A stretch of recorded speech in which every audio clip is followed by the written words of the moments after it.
నమస్తే ఉల్లా ఎరికే కదా నేను మీ 690 పాపనని. మరి ఇలా కొత్త కొత్త ముచ్చట్లు పట్టుకొని మళ్ళీ మీ ముంగడికి వచ్చిన. మరి ఏందో చూద్దాం పారి.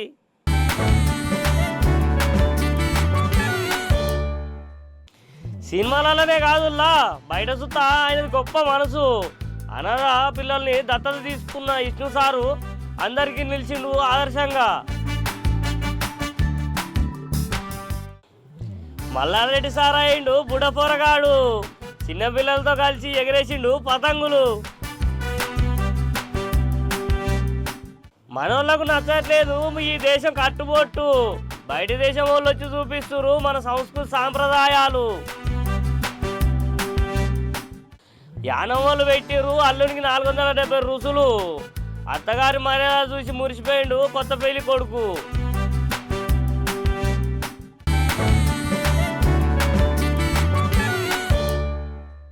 ఇగో అలా మనసు విష్ణు సార్ మనసు కూడా ఆయన ఇంటి పేరు లాగానే చల్లటి మనసున్నదని మరోపారి చెప్పుకొచ్చిండు. ఆ సారు ఓ పక్క సినిమాలు ఇంకో పక్క స్కూల్ బాగోగులు చూసుకుంటేనే నిమిషం తీరిక లేకుండా ఉండే సారు ఈ సంక్రాంతి పండుగకి ఓ మంచి మతలో పట్టుకొచ్చిండు. 120 మంది అమ్మనాయనలు లేని అనాథ పిల్లల్ని దత్తత తీసుకొని మనసున్న మహారాజులాగా అందరిలో నిలిచిపోయింది పోలి.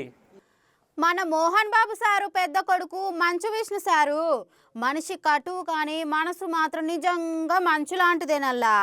మన తెలుగు సినిమాల సంఘానికి పెద్ద మనిషిగా ఉంటూ ఓ పక్క సినిమాలు తీస్తూ ఇంకో పక్క తిరుపతి దగ్గర వాళ్ళ నాయన పెట్టిన పోరగాల చదువుల సంగతి చూసుకుంటూ ఈ సమాజం గురించి కూడా ఆలోచించి ఈ సంక్రాంతి పండగకి చాలా గొప్ప మనసును చాటుకుండుల్లా. అదేనుల్లా తిరుపతిలోని బైరాగిపేట ప్రాంతానికి చెందిన మాతృశ సంస్థకు చెందిన 120 మంది అనాథ పిల్లలను దత్తత తీసుకొని మనసున్న మహారాజు అనిపించుకుండోల్లా. ఈసారులాగా ఇంకో 10 మంది సినిమాళ్ళు ముందుకొచ్చి ఇట్లాంటి కార్యాలు ముందులేసుకుంటే అనాథలమని బాధపడే ఈ పిల్లగాళ్ళు రేపటి రోజు మరో 10 మందికి సాయం చేసే గొప్పోళ్ళు కావచ్చల్లా. ఏదేమైనా మంచి కార్యాలు ముందలేకున్నా మంచు విష్ణు సారు మాత్రం ఇంకింత గొప్పోడు కావాలని కోరుకుందామల్లా. జనరల్గా కుడి చేయి చేసిన దానం ఎడం చేయికి తెలియకూడదంటారు. కానీ ఈ సంక్రాంతికి నేను చేస్తున్న ఒక చిన్న పని నేను చెప్పాలనుకుంటున్నాను. ఎందుకంటే దీన్ని విని ఇంకా కొంతమంది ఇన్స్పైర్ అయి పక్కనున్న వాళ్ళకి సహాయం చేస్తారన్న ఉద్దేశం చెప్తున్నాను. నేను ఒకసారి తిరుపతి నుంచి, అందరికీ తెలిసిందే తిరుపతిలో మోహన్ బాబు యూనివర్సిటీ ఉంది, నేను చూసుకుంటూ ఉంటాను. నేను ఇక్కడి నుంచి ఒకరోజు హైదరాబాద్కి వెళ్తున్నప్పుడు శ్రీదేవి గారు మాతృశ్య ఫౌండేషన్ ఆర్ఫనేజ్ నుంచి అండ్ ఓల్డ్ ఏజ్ హోమ్ నుంచి నన్ను ఫ్లైట్లో కలిశారు. సార్ మీరు తిరుపతే కదా, ఒకసారి ఎప్పుడైనా రండి అన్నారు. ఆవిడకి నిజంగానే చాలా హ్యాట్స్ ఆఫ్. ఆవిడ ఏ స్వలాభం లేకుండా ఆవిడ కేవలం ఆవిడ మంచి హృదయంతో ఆవిడ దాదాపు 120 పైన పిల్లల్ని, అనాథ పిల్లల్ని, ఆర్ఫన్స్ ఆవిడ చూసుకుంటూ ఉన్నారు. నేను ఒక సంవత్సరంన్నర ముందు వాళ్ళ దగ్గరకు వెళ్ళడం జరిగింది. వెళ్ళి ఆ ఉన్న పిల్లలందరినీ నేను దత్తత తీసుకుంటానని ఆ పిల్లలందరినీ దత్తత తీసుకున్నాను. వాళ్ళకి అప్పుడప్పుడు కొత్త బట్టలు పంపిస్తాం. అలాగే వాళ్ళ ఎడ్యుకేషన్ అంతా నేనే చూసుకుంటాను. వాళ్ళకి మొత్తం ఎడ్యుకేషన్కి అయ్యే ఖర్చు అంతా నేనే చూసుకుంటాను. పండగలప్పుడు పిలిచి వాళ్ళతో నేను గడపాలన్న ఉద్దేశంతో నేను ఈ సంక్రాంతికి కూడా వాళ్ళు నా కుటుంబ సభ్యులే. వాళ్ళకు ఒక అన్నగా, ఇంటి పెద్దగా నేను ఇక్కడ వాళ్ళతో జరుపుకున్నాను. నా కుటుంబంతో ఎలా జరుపుకుంటానో వాళ్ళతోనూ జరుపుకున్నాను. ఫస్ట్ అండ్ ఫార్మోస్ట్ ఆవిడకి చాలా థ్యాంక్స్ చెప్పాలి. ఆవిడకి దేవుడు ఇంకా కొంచెం ధైర్యం ఇచ్చి, బలం ఇచ్చి ఇంకా ఎంతో మందికి సేవ చేయాలని మనస్ఫూర్తిగా కోరుకుంటున్నాను. ఈ పండగల నుంచి ఎవరైనా ఇష్టపడితే దయచేసి మీ దగ్గర ఉన్న వాళ్ళని ఇలాగే మీరు దత్తత తీసుకోండి. పుట్టినరోజున అనవసరమైన ఖర్చులు చాలా ఉంటాయి, ఎప్పుడైనా చేసుకోవచ్చు. కానీ ఇలాంటి అవసరం ఉన్న వాళ్ళకి ఇస్తే దేవుడు మనల్ని చల్లగా చూస్తారు. మనం పే ఇట్ ఫార్వర్డ్. దేవుడు నాకు ఈ అవకాశం ఇచ్చాడు, నేను చేయగలుగుతున్నాను, నేను చేస్తున్నాను. రేపు ఈ పిల్లలు పెద్దోళ్ళు అయిన తర్వాత వీళ్ళు లేని వాళ్ళకి ఇవ్వాలని ఇది నేర్పిస్తున్న పిల్లలకి. వాళ్ళకు ఒక హెల్ప్ వచ్చింది, వాళ్ళు ఇంకొకరికి హెల్ప్ చేయాలని ఉంటుంది. మంచిదానికి చెడ్డదానికి దావతుల పేరు చెప్పి ₹1000 ఖర్చు పెట్టేటందుకు వెనక ముందు ఆడని మనోళ్ళు బండి మీద పోతుంటే ఓ ₹1000 పెట్టి నెత్తి మీద పెట్టుకుని హెల్మెట్ కొనుక్కోవాలంటే భయపడతారని మన మంత్రి సీతక్క మేడం చాలా బాధపడుకుంటూ చెప్పుకుంటూ వచ్చిందుల్లా. ఇంకా ఈ రవాణా శాఖ వాళ్ళు ఆసిఫాబాద్ జాతీయ రోడ్డు పైన భద్రత పండుగను ప్రారంభించిన సీతక్క ఈ తీర చెప్పుకుంటూ వచ్చిందుల్లో రోడ్డు మీద పోయేటోళ్ళు అందరూ రూల్స్ పాటిస్తే ఒక్కరు కూడా జీవిడిసరని, ఇంటి వాళ్ళందరూ సంతోషంగా ఉండాలంటే పెద్ద సార్లు పెట్టిన రూల్స్ అన్ని పాటించాలని ఒక్క తీరులా చెప్పుకొచ్చిందిలా మన సీతక్క మేడం. ఈ సంక్రాంతి, ఈ నూతన సంవత్సరం ప్రతి ఇళ్లలో సంతోషం ఉండాలంటే రోడ్డు భద్రత యొక్క పరిస్థితిని మనం తెలుసుకోవాలి. మనం రోడ్డు మీదకి వచ్చినప్పుడు భద్రంగా వెహికల్ నడపడం మూలంగా మన జీవితాలతో పాటు మనల్ని నమ్ముకున్న వారు కూడా మరి సురక్షితంగా ఉంటారు. అదే విధంగా రోడ్డు మీదకి వచ్చినటువంటి వాళ్ళ మీదకి కూడా మనం నడిపే వాహనం మీదకి పోయి కూడా ఏ తప్పు లేకున్నా వాళ్ళు కూడా యాక్సిడెంట్లలో మరణిస్తూ ఉంటారు. కాబట్టి ఈ యొక్క విషయాన్ని గుర్తుపెట్టుకొని వెహికల్ ఎక్కేటప్పుడు డ్రింక్ చేయకూడదు, అదే విధంగా స్మోక్ జరగకూడదు, అదే విధంగా మరి సెల్ ఫోన్ పట్టుకొని డ్రైవింగ్ చేయకూడదు. అదే విధంగా ముఖ్యంగా రోడ్డు మీదకి వచ్చినప్పుడు ఒక్కొక్కసారి మన తప్పు లేకున్నా ఎదుటోళ్ళకి గుద్దేటువంటి పరిస్థితి ఉంటుంది. లేదా సడన్ గా ఏదన్నా వెహికల్ అడ్డం వస్తుంది, సడన్ గా ఏదన్నా జంతువు అడ్డం వస్తుంది, సడన్ బ్రేక్ తోటి ఎగిరిపోయి ఎక్కడో పడి చనిపోతున్నటువంటి పరిస్థితులలో మరి వాటన్నిటి కూడా సురక్షితమైంది హెల్మెట్. కాబట్టి హెల్మెట్ అనేది ప్రతి ఒక్కరు కూడా ధరించాలి.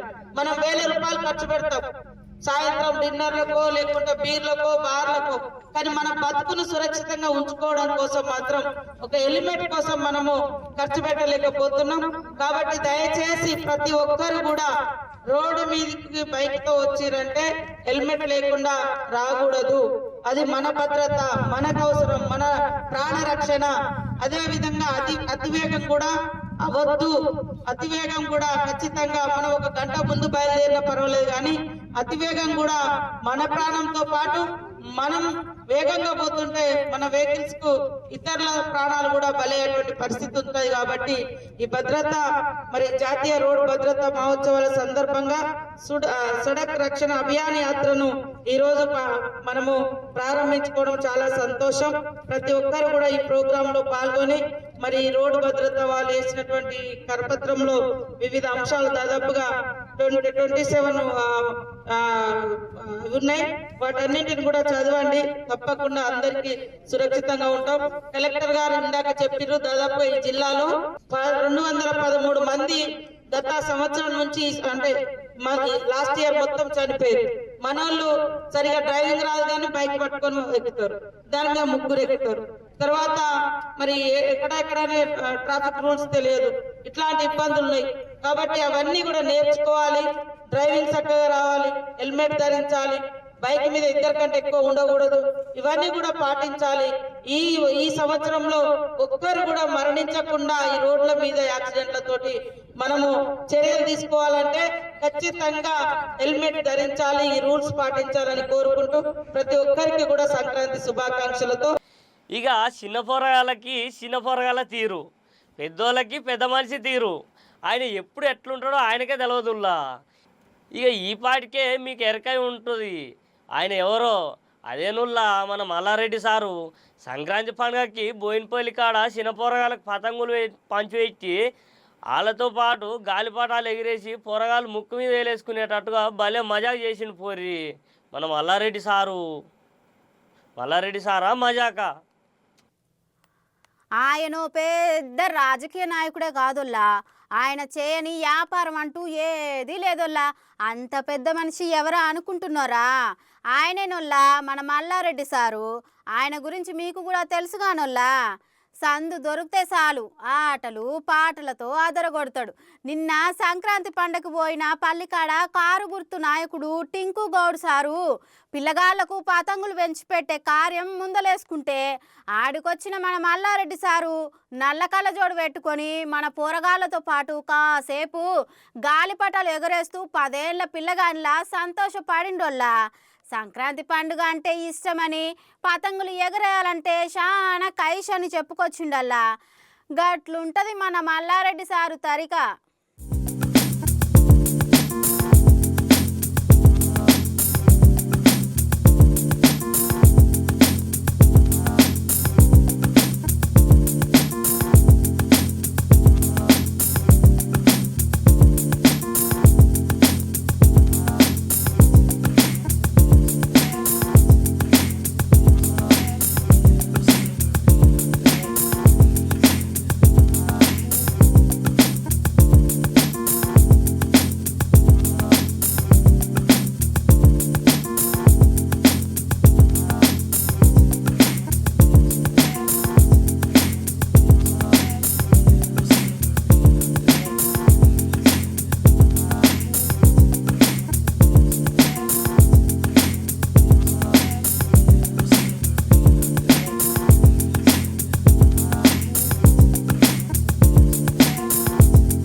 ఉన్న ప్రపంచమంతా కూడా పెద్ద ఎత్తున ఈ సంక్రాంతి పండుగ చేసుకుంటాము.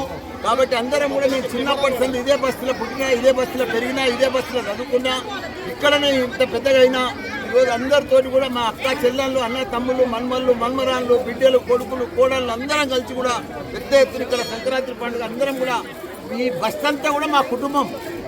ఆ కుటుంబంతో నేను సంక్రాంతి ప్రతిసారి చేసుకుంటాను. కాబట్టి అందరం కూడా కలిసిమెలిసి ఉండాలి. పండుగ మత భేదాలు లేవు, అందరం కలిసి మెలిసి ఉండాలి, సంతోషంగా ఉండాలి. పండుగ అంటేనే ఆనందంగా ఉండాలి. గోదావరిలో మాటలకే కాదు వాళ్ళ మర్యాద గిట్లా చాలా ప్రత్యేకంగా ఉంటుంది. వీళ్ళు గోదావరి జిల్లా ప్రజలు ఇంటికి వచ్చిన చుట్టాలను అరుచుకునే తరికే వేరులే. వాళ్ళ మర్యాదతో చుట్టాలను అరుచుకునే తీరు ఇంకోళ్ళకి లేదంటే నమ్మరు పోర్రి. ఇంకా చుట్టపోలదే అట్లుంటే ఇంటికి వచ్చిన అల్లుని మర్యాద సంగతి చెప్పనవసరం కాదు పోర్రి. ఇక యానంకాడ ఇంటికి వచ్చిన కొత్త అల్లుని ఏ తిరిగా మర్యాదలు అరుచుకున్నారో మరి మీరే చూడరు, నేనైతే చెప్పనేనులా. మన తెలంగాణలో అయితే ఇంటికి అల్లుడు వస్తే గింత కౌసు కూర తెచ్చి మర్యాద చేసేది ఇక్కడ సాంప్రదాయం వల్ల. కానీ ఆ ఆంధ్రాల ఇంటికి అల్లుడు వస్తే తిరొక్క కూరలు చేసి మర్యాదలతో ముంచేస్తారటనొల్లా.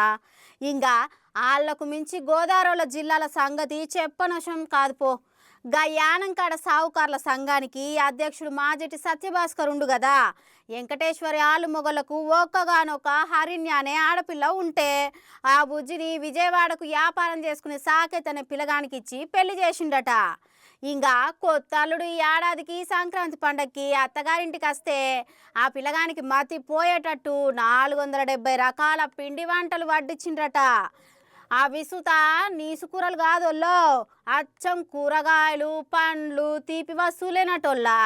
అవన్నిటినీ అందంగా అలంకరించి అల్లుడు బిడ్డను కూసబెట్టి అడ్డిస్తే అత్తగారి మర్యాదలకు ఆ అల్లుడు ఉబ్బి తబ్బిబ్బం అయ్యిండంటోల్లా.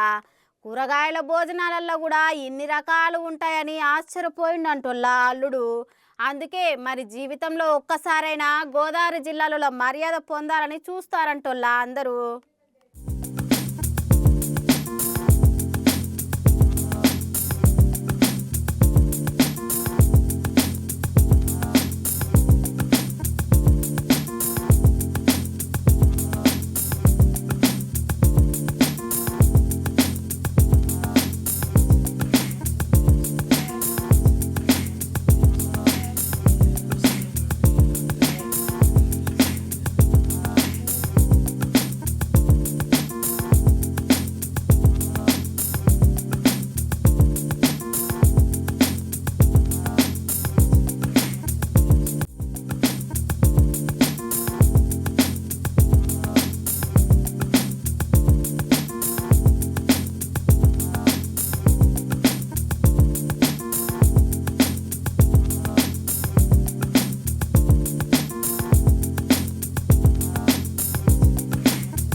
ఒక రాష్ట్రానికి మంత్రి పదవి అంటే చిన్నదానుల్లా.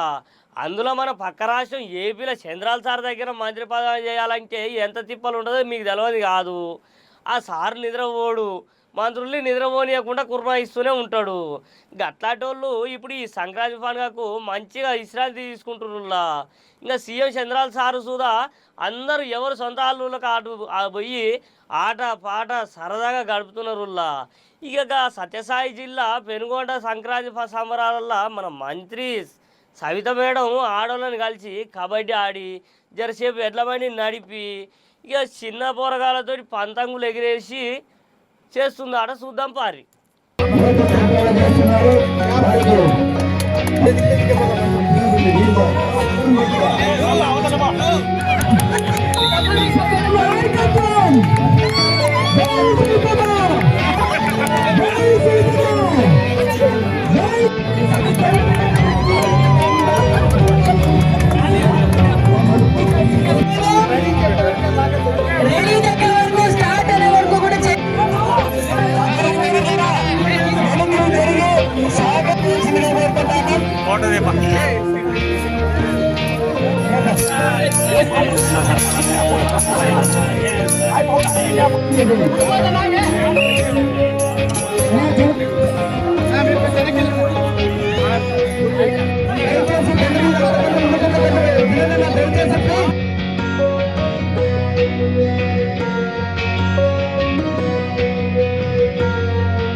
అందరికీ తెలుసు గత 5 సంవత్సరాలుగా మన రాష్ట్రం ఏమైపోయిందో. పనికిరాని వస్తువులు పనికిరానివి చాలా ఉన్నాయి, పనికిరాని జీవోలు ఉన్నాయి, పనికిరాని వస్తువులు ఉన్నాయి. అవన్నీ కూడా భోగిమంటలో వేసి ప్రజలకు క్రాంతిక వెలుగునిచ్చే ఈ సంక్రాంతి పండుగ ఘనంగా చేసుకున్నాం. అందుకే భోగిమంటలో ఏవి పనికిరానివో అవన్నీ వేసేసారు ప్రజల ముందే.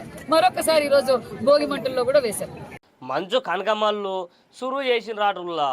ఇక అప్పట్లో 10-20 మందితో సాలైన ఈ సంఘం ఇప్పుడు 1000 మందికి చేరిన రాటుల్లా. ఇంకా ఎప్పుడు ఉద్యోగాలు చేసుకునే గౌడన్నలు ఒక్కడ జమయ్యి ఈ సంఘం వాళ్ళందరినీ పిలిచి ఎన్నికలు పెట్టుకున్నారట. ఇక అట్లా అధ్యక్షునిగా బెల్లంకొండ రామ్మూర్తి గౌడు, ప్రధాన కార్యదర్శిగా చిత్తలూరు యాదగిరి గౌడు, కోశార్యదర్శిగా గుణగంటి వెంకటేశ్వర్లు గౌడు, ఇట్లా అందరినీ ఎన్నుకున్నారాటుల్లా. ఈ సంఘాలు గిట్లా చిన్న నౌకరు నుంచి పెద్ద పెద్ద నౌకర్ల వరకు అన్ని రకాలుగా నౌకరదారులు ఉన్నారాటుల్లా. ఇంకా ఈ సంఘపోళ్లకు ఏ ఆపద వచ్చినా దగ్గరుండి అరుచుకుంటారు వాళ్ళు. ఇక మీ జిల్లాలో కూడా ఇట్లాంటి సంఘాలు పెట్టుకొని ఒకరికొకరు సాయం చేసుకోవాలుల్లా.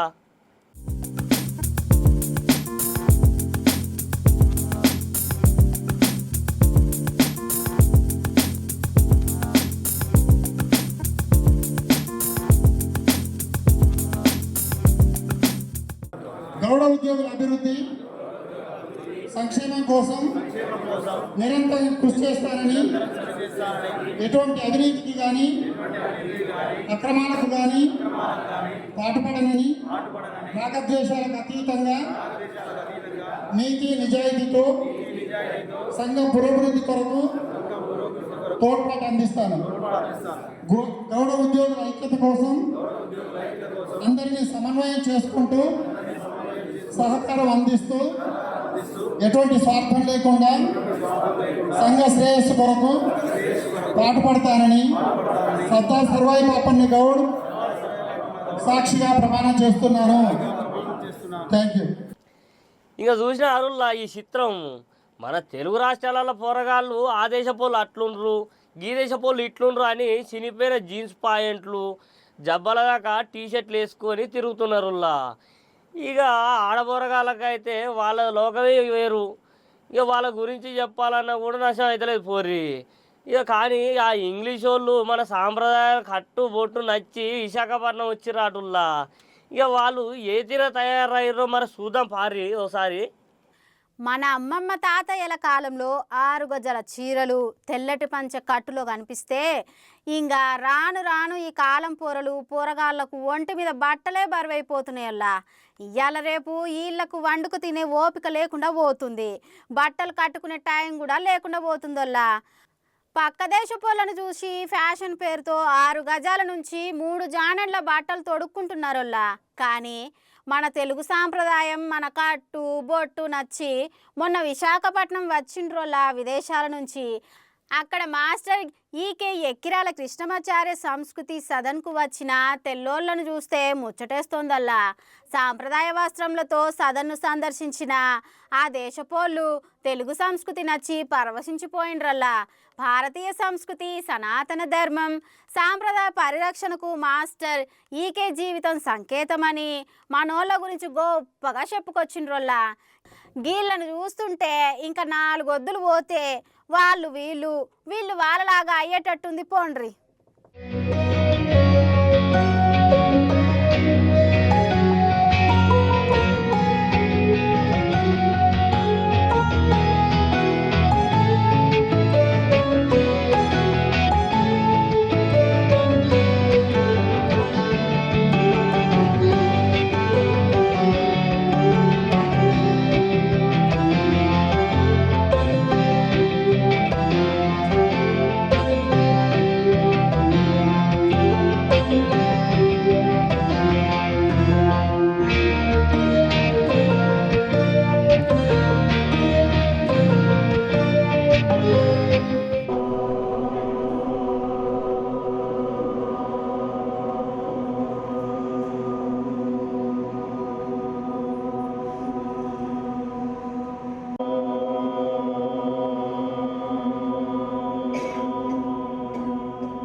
नमस्कार समाजस्वरूपी के नमस्कार समाजस्वरूपियन एंड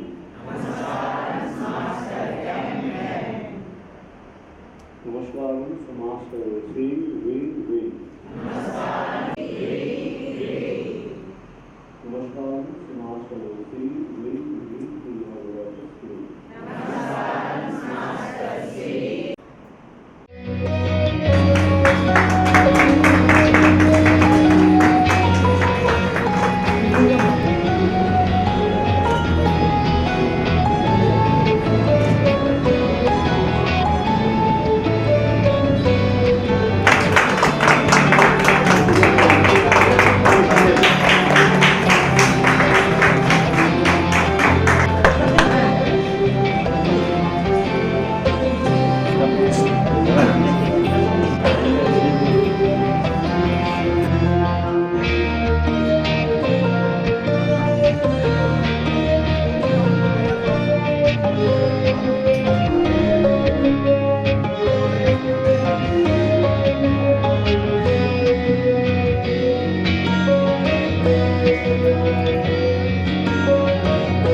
సినిమాలనే కాదుల్లా బయట సుత్తా ఆయనది గొప్ప మనసు. అనాథ పిల్లల్ని దత్తత తీసుకున్న విష్ణు సారు అందరికీ నిలిచిండు ఆదర్శంగా. మల్లారెడ్డి సార్ అయిండు బుడపోరగాడు. చిన్నపిల్లలతో కలిసి ఎగరేసిండు పతంగులు. మనోళ్ళకు నచ్చట్లేదు ఈ దేశం కట్టుబొట్టు. బయట దేశం వాళ్ళు వచ్చి చూపిస్తున్నారు మన సంస్కృతి సాంప్రదాయాలు. యానం వాళ్ళు పెట్టిరు అల్లునికి 470 రుసులు. అత్తగారి మర్యాద చూసి మురిసిపోయిండు కొత్త పెళ్లి కొడుకు.